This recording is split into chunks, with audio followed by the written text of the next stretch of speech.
Good evening friends, welcome to Tradex talks. आज हम एक कंपनी के बारे में बात करने वाले हैं जो कि ship building, ship repairs and retrofits के काम में बिजनेस में इन्वॉल्व है। और इसके जो कस्टमर्स हैं वो private ships company, shipping company भी हैं और डिफेंस की कंपनीज भी हैं। तो प्राइवेट और डिफेंस दोनों को ये कैटर करती हैं। तो वीडियो में आगे बढ़ने से पहले disclaimer, I am not a SEBI registered analyst और ब्रोकर। सो ये कोई बैंक से की कॉल नहीं है, ये वीडियो केवल एजुकेशन पर्पज़ के लिए बनाया जा रहा है। अब चलते हैं वीडियो की तरफ। कंपनी का नाम है Swan Defence and Heavy industries. सो ये कंपनी ज़्यादा चर्चा में नहीं रहती है। आप जानते होंगे कि शिप बिल्डिंग के लिए आपको मझगांव डॉक पता है, आपको कोचिन शिप यार्ड पता है, गार्डन रिसर्च शिप बिल्डिंग का पता है। लेकिन ये कंपनी जो है एक थोड़ी सी हिडन टाइप की है, काफ़ी ज़्यादा चर्चा में नहीं आती है, लेकिन इसमें पोटेंशियल बहुत ज़्यादा है। और वो पोटेंशियल क्यों है वो मैं आपको अब आगे बताता हूँ। हम चलते हैं सीधे स्क्रीनर पे। अब आप देखिए, सबसे पहले तो हम इसकी हिस्ट्री देख लेते हैं यहाँ से। तो आपको ये दिखेगा, हाँ जी, 1997 में Swan Defence and Heavy Industries Limited engage in construction of vessels, repair and retrofits of ships and rigs and heavy engineering. इसके बाद इसका यहाँ पे लिखा हुआ है expensive infrastructure. The company boards one of the world's largest ship building infrastructure. तो दुनिया का सबसे बड़ा शिप बिल्डिंग इंफ्रास्ट्रक्चर है इसके पास। उसकी कैपेसिटी लिखी हुई है यहाँ पे। ड्राई डॉक है जो कि जिसमें कि मल्टीपल स्लॉट्स हैं। मतलब इसके बारे में इन्होंने बताया हुआ है कि एक कितनी सारी खूबियाँ हैं इसके इसके इंफ्रास्ट्रक्चर में। एडवांस फैब्रिकेशन कैपेबिलिटी है इसके पास। उसके बारे में भी इन्होंने लिखा है कि high quality blocks, while India's largest pipe shop produce up to 1000 pipes spool daily. So ये सब इसके की पॉइंट्स हैं।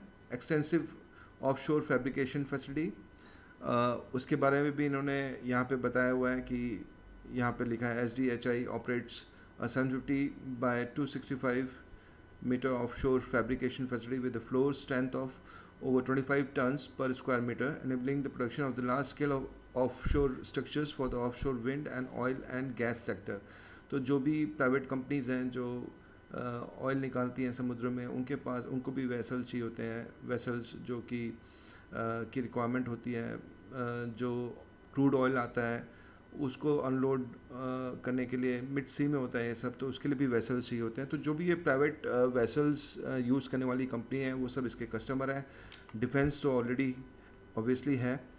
अब आइए future ready expansion. The company has studied plan to upgrade critical infrastructure including the dry dock and goliath crane.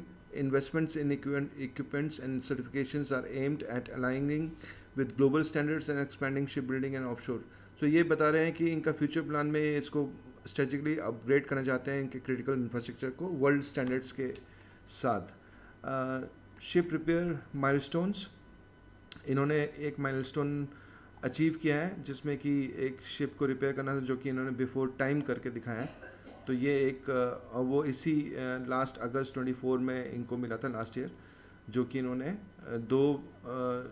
इन्होंने schedule से पहले ही इसको रिपेयर करके दिया है। तो ये दिखाता है कि कंपनी फोकस्ड है और बिफोर टाइम अपना काम करती है।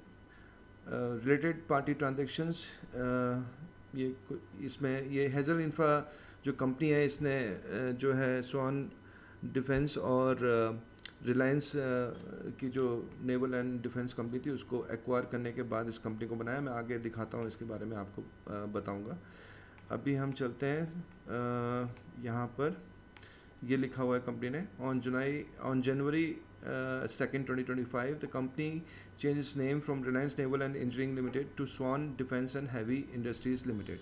तो जो कि आपको पता होगा, Reliance Naval and Engineering Limited company losses में थी, तो NCLT के थ्रू इन्होंने इसको एक्वायर करके इसका नाम चेंज किया है, Swan Defence and Heavy Industries नाम रखा है।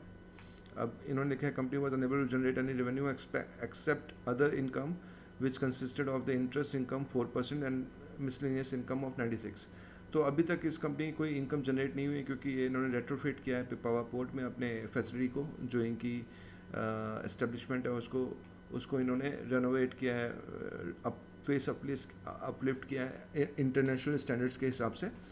और तो वो आने वाले दिनों में इसको अच्छे ऑर्डर मिलेंगे 100%। मेमोरेंडम ऑफ अंडरस्टैंडिंग जो है इसने साइन किया है wheels and time shipping transport logistics के साथ, specialist in moving heavy and oversize cargo with the alliance of SDHI has launched India's first integrated fast fabrication, assembly, storage and transportation commercial logistic ecosystem at its shipyard। तो इन्होंने logistic ecosystem भी develop किया है अपने अपने जो Pipavav shipyard है वहाँ पर। तो ये बहुत ही अच्छी बात है कि इन्होंने नॉट ओनली शिप बिल्डिंग के साथ ship building repair and retrofits के साथ साथ इन्होंने लॉजिस्टिक्स में भी अपना इकोसिस्टम खड़ा किया हुआ है।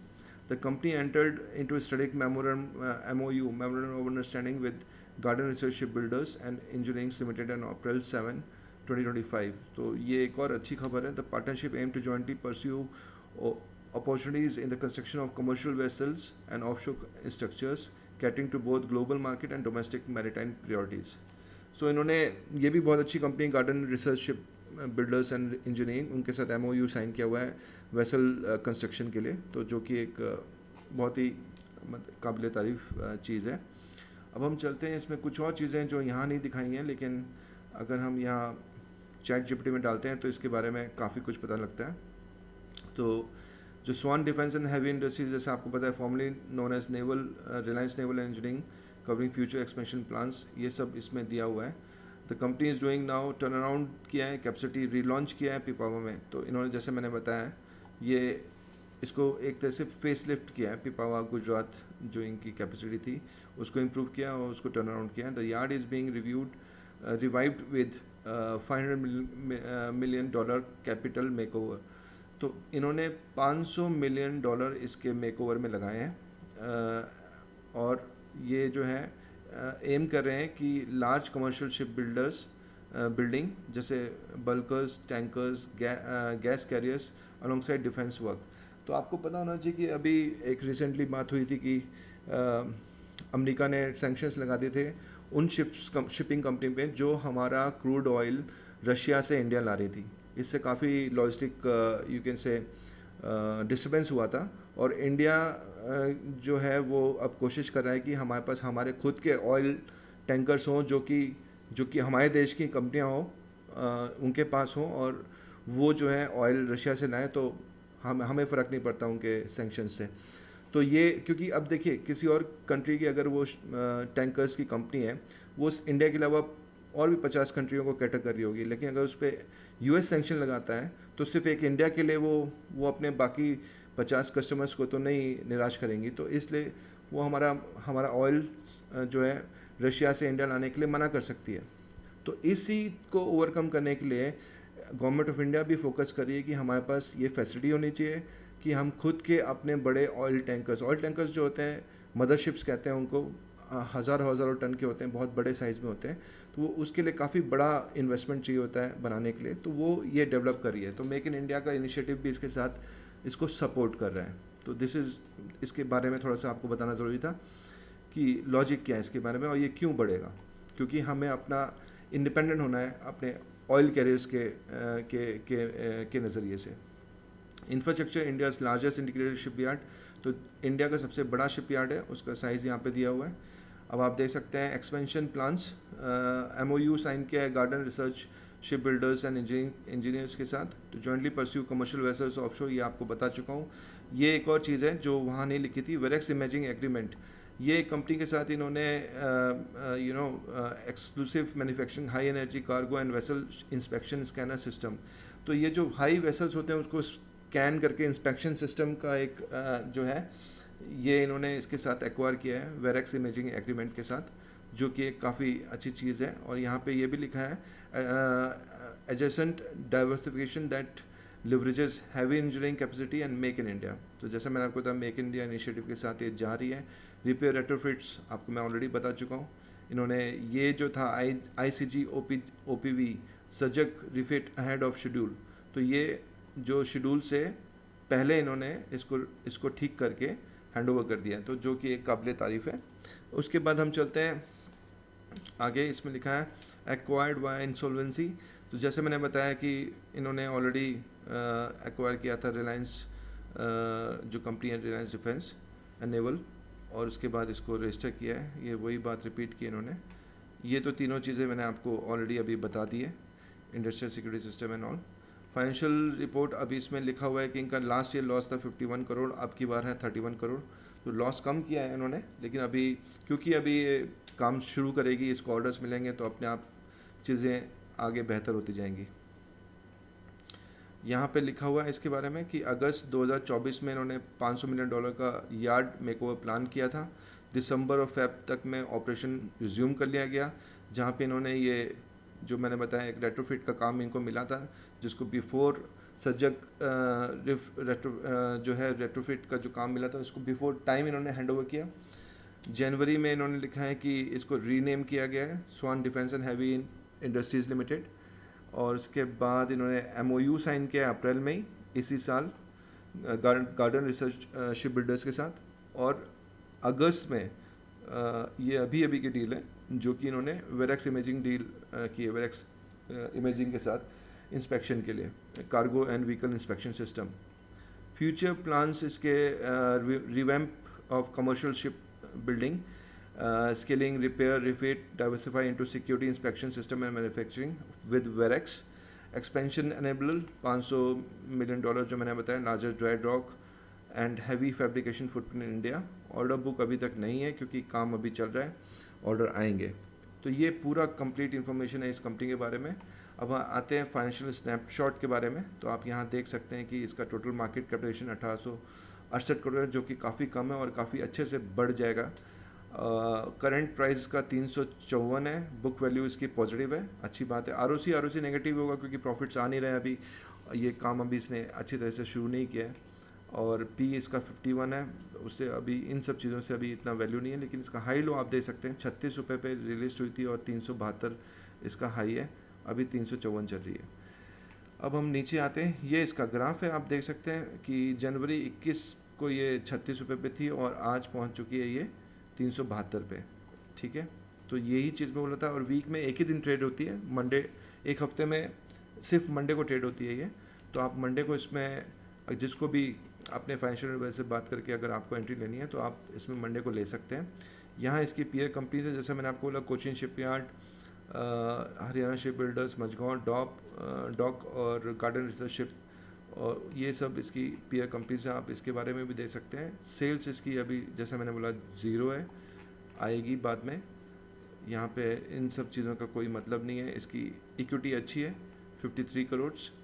और यहाँ पे देख सकते हैं जो काम की इसकी बहुत ही यूनिक बात है वो मैं आपको दिखाता हूँ, जिसके कारण मुझे लगता है कि ये 10x रिटर्न दे सकती है, 10 गुना जा सकती है एक साल में। आप देखिए प्रमोटर के पास 94.9, तो पूरा का पूरा जो शेयर्स है 95% तो प्रमोटर के पास है। FI के पास 0.03 है, DIDs के पास है, इसके लाइफ इंश्योरेंस LIC के पास इसमें नहीं दिया हुआ, DID का नाम नहीं दिया हुआ, 0.4 है।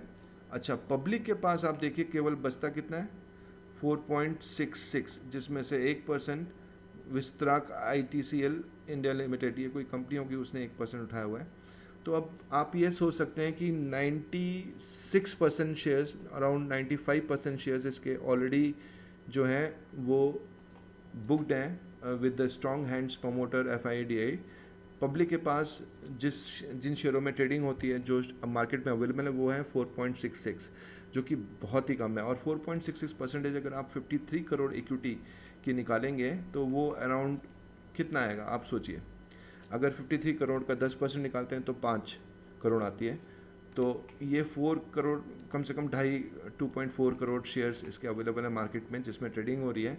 तो बहुत ही कम लिक्विडिटी है इसकी, बहुत ही स्ट्रॉन्ग कंपनी है, बहुत ही अच्छा इसने अपना, इसका जो बिज़नेस है वो एक तरह से एक गैप है जिसको फिल करता है।